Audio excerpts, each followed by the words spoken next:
Alhamdulillahi Rabbil Alameen Wassalatu wassalamu ala Sayyidina Muhammadin wa ala alihi wa sahabihi ajma'in.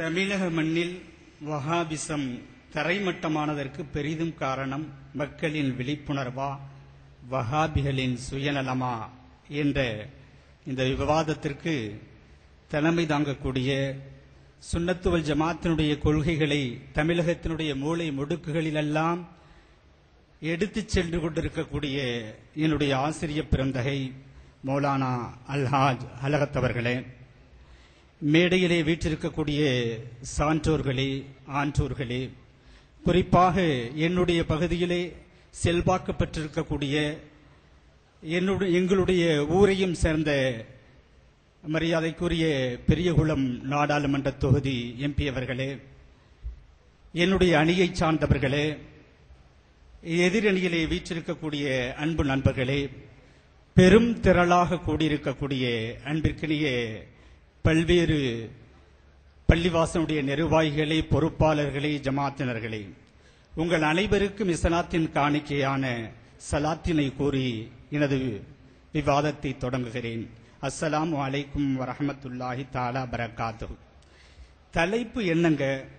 தமிழக மண்ணில் Wahhabism தரைமட்டமானதற்கு பெரிதும் காரணம் மக்களின் விழிப்புணர்வா வஹாபிகளின் சுயநலமா? சுயநலம் என்பது பொதுவாக பலருக்கு இருக்கிறது. ஒரு சிலர்கள் சொல்லுவார்கள், எனக்கு கொள்கை வேஷ்டி மாதிரி, பதவி என்பது துண்டு மாதிரிம்பாங்க. கொஞ்ச காலம் பார்த்தா அந்த பதவிக்காக வேண்டி அவர்கள் அணியை மாறி இருப்பார்கள். மக்கள் அடையாளம் கண்டுகொள்கிறார்கள், இவர் சுயநலவாதி என்று சொல்லி. அப்ப எப்பொழுது அடையாளம் காண முடியும் என்று சொன்னால், ஒரு விழிப்புணர்வு இருந்தால்தான். சொல்வதையெல்லாம் நம்பிக்கிட்டே இருந்தா ஒரு சிலர் பேசுவாங்க, இப்ப பேசிக்கிட்டே இருப்பாங்க, வெளியில உள்ளவங்க எல்லாம் நம்புவாங்க, கூட இருக்கக்கூடியவங்களுக்கு தெளிவா தெரியும் இவர் எப்படிப்பட்டவர் என்று. அதற்கு ஒரே ஒரு உதாரணத்தை சொல்கிறேன். அவர்களுடைய அணி இரண்டாக பிரிந்தது. பிரிந்த பொழுது அந்த உணர்வு ஆபீஸ்ல வேலை செய்ததுல 90% இவர் பக்கம் இல்ல, எதிரணி பக்கம் போயிட்டாங்க.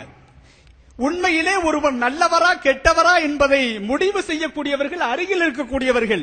உண்மையிலே இவர் பேசக்கூடிய பேச்சுக்கும் செயலுக்கும் ஒத்துருக்கும் என்று சொன்னால் இவர் கூட இருந்திருப்பார்கள். ஆனால் வெளியில டிவியில பார்த்துக்கிட்டு இருக்கவங்க எல்லாம் நினைக்கிறாங்க இவரை பேச்ச பார்த்துட்டு இவர் உண்மையானவர்.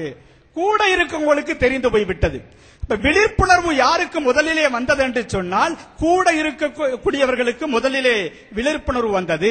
அது நாளடைவிலே பரவியது.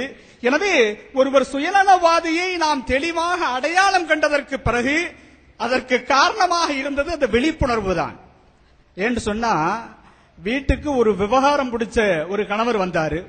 வந்து எனக்கு முட்டைய வையின்னு சொன்னாரு. அந்த அம்மா முட்டையை அவிச்சு வச்சிருந்தாங்க. இவர் எப்போதுமே விவகாரம் பண்றவர், என்ன முட்டையை அவிச்சு வச்சிருக்கேன்னு கேட்டார். அடுத்த நாள் அந்த அம்மா பார்த்தாங்க, முட்டையை பொரிச்சு வச்சிருந்தாங்க. அடுத்த நாள் வந்தாரு, என்ன முட்டையை பொரிச்சு வச்சிருக்க அப்படின்னு கேட்டார். ஏன்னா நேத்து முட்டைய நம்ம அவிச்சு வச்சிருந்தாலும் ஏன் அவிச்சு வச்சிருக்கேன்னு கேட்டாரு. இன்னைக்கு பொரிச்சு வச்சிருக்கிறோம், இன்னைக்கு பொரிச்சு வச்சாலும் ஏன் பொரிச்சு வச்சிருக்கேன்னு கேட்கிறாரு. அடுத்த நாள் பார்த்தாங்க, ஒரு முட்டையை அவிச்சும் ஒரு முட்டையை பொரிச்சு வச்சிருந்தாங்க. இவர் வந்தவர் என்ன தெரியுமா செஞ்சாரு? அவிக்கிற முட்டையை பொரிச்சு வச்சிருக்க, பொரிக்கிற முட்டையை அவிச்சு வச்சிருக்கேன்டார். அப்ப இந்த அம்மா என்ன நினைச்சாங்கன்னா, விவகாரம் பண்ணு தாள் வந்துட்டாரு, எப்படி வந்தாலும் ஏதாவது விவகாரம் பண்ணுவார். இல்ல, இது எல்லா இடங்களையும் நடந்துகிட்டு இருக்குது. எனவே நபிகள் நாயகம் ஸல்லல்லாஹு அலைஹி வஸல்லம் அவர்கள் எந்த உணவையும் குறை சொல்ல மாட்டாங்க. இது ஒரு பெண்ணுடைய மனதை கவர்வதற்கு பெருமானார் ஸல்லல்லாஹு அலைஹி வஸல்லம் அவர்கள் கணவன்மார்களுக்கு சொன்ன ஒரு அருமையான வழிமுறைகள். பிடித்தால் சாப்பிடுவாங்க, இல்லைன்னா சாப்பிட மாட்டாங்க. எனவே இப்பொழுது இதே போன்றுதான் அந்த அவிச்ச முட்டையை பொரிச்சு வச்சிருக்க, பொரிக்கிற முட்டையை அவிச்சு வச்சிருக்கேன்னு சொன்னார்ல, அது மாதிரிதான் அந்த மக்கள் விளங்கி கொண்டாங்க. இவர் விவகாரம் பண்ணவர் முடிஞ்சு பண்ணிட்டாங்க. இவர் ஏதாவது விவகாரம் பண்ணுவாரு. ஸல்லல்லாஹு அலைஹி வஸல்லம் விழா நடந்தா மீலாது விழாவுக்கு என்ன ஆதாரம்? ஸல்லல்லாஹு அலைஹி வஸல்லம் நடத்தினார்களா? சஹாபிகள் நடத்தினார்களா? தாபியீன்கள் நடத்தினார்களா? ஏப்பா, தௌஹீத் எழுச்சி மாநாடு யார் நடத்தினா? ஸல்லல்லாஹு அலைஹி வஸல்லம் நடத்தினாங்களா? சஹாபிகள் நடத்தினாங்களா? அப்ப மக்களே விளங்கிக் கொள்றாங்க, 2 மாநாடு நாங்க நடத்துவோம், ஒன்னு பார்லிமெண்ட் எலெக்ஷனுக்கு முன்னாடி நடத்துவோம், இன்னும் ஒன்னு சட்டசபை எலெக்ஷனுக்கு முன்னாடி நடத்துவோம், ஒரு பெரிய கூட்டத்தை காமிப்போம். அப்பொழுதுதான் கனிமொழி எம்பி முதற்கொண்டு எல்லாரும் எங்களை வந்து சந்திப்பாங்க. இடஒதுக்கீடு எங்களாலதான் கிடைச்சிச்சு. இறைநேசர்களை குறை சொல்கிறீர்கள், எல்லாமே அல்லாவை கொண்டு நடந்தது என்று சொல்லக்கூடியவர்கள் இறைநேசர்கள்.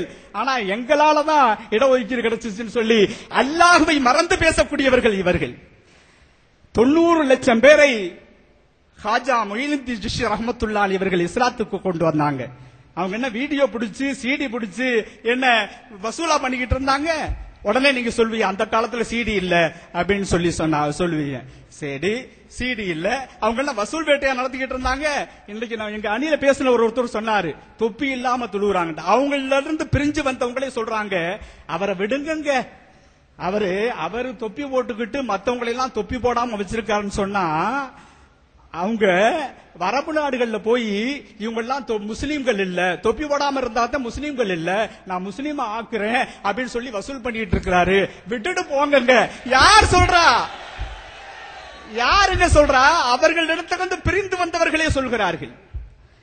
எனவே ஒரு வசூலுக்கு யுக்தி என்னவென்ன பண்ண வேண்டுமோ அவற்றை செய்து கொண்டிருக்கிறார்கள். எனவே மத்தவங்களை தொப்பி போடக்கூடாதுன்னு சொல்றது, தான் தொப்பி போட்டுக் கொள்வது பேச்சுக்கும் செயலுக்கும் முன்னும் பின்னும் முரணாக இல்லையா? நாகூரிலே இருந்து கொண்டு தௌஹீத் வாதிங்கிற, உண்மையிலே நாகூர் ஆண்டவங்களுக்கு அந்த இடம் கொடுத்தது யார்?